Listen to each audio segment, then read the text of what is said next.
সকল বন্ধুরা, ফেসবুকের সকল বন্ধু বান্ধব সবাই কেমন আছেন?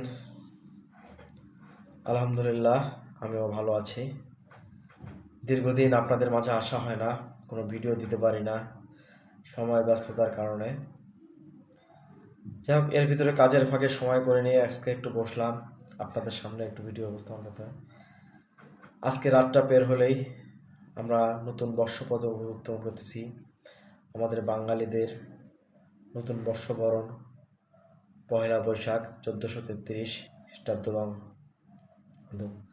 তো আসলে আমরা এই বর্ষবরণটা কীভাবে করব, এই বর্ষবরণ দেখা যাচ্ছে রাত্রে অনেকে অনেক রকমভাবে পালন করতেছে। কেউ আতশবাজি ফুটাইতেছে, কেউ নতুন জামা কাপড় পরে বর্ষবরণ পালন করতেছে। তো সব কিছুই ভালো, ঠিক আছে, এর মধ্যেও কিছু খারাপ দিক আছে।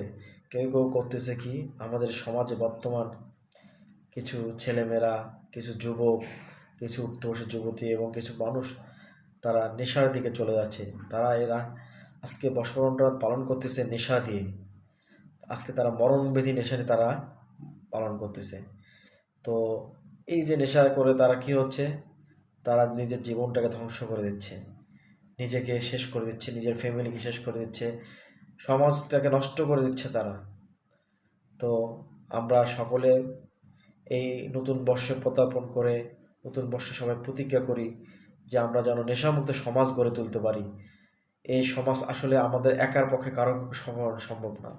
সবাই সবার জায়গা থেকে আমরা অটল থেকে নেশাকে দূর করার জন্য সবাইকে চেষ্টা করতে হবে, সবার সহযোগিতা করতে হবে। সবাই যদি বাধা দেয় নেশা থেকে, অবশ্যই একদিন আমরা নেশামুক্ত দেশ গড়ে তুলতে পারবো, যুব সমাজগুলোকে ভালো করে তুলতে পারবো। আমাদের ছেলেমেয়েরা ভবিষ্যতে যেন তারা একটা ভালো সুস্থ সমাজ গড়ে তুলতে পারে, সুস্থ সমাজে বসবাস করতে পারে। তাহলে এটাই হলো আমাদের কাম্য। তো বন্ধুরা, সবাই ভালো থাকবেন, সুস্থ থাকবেন। সবার জন্য লাগলো শুভ নববর্ষের শুভেচ্ছা। আসসালামু আলাইকুম।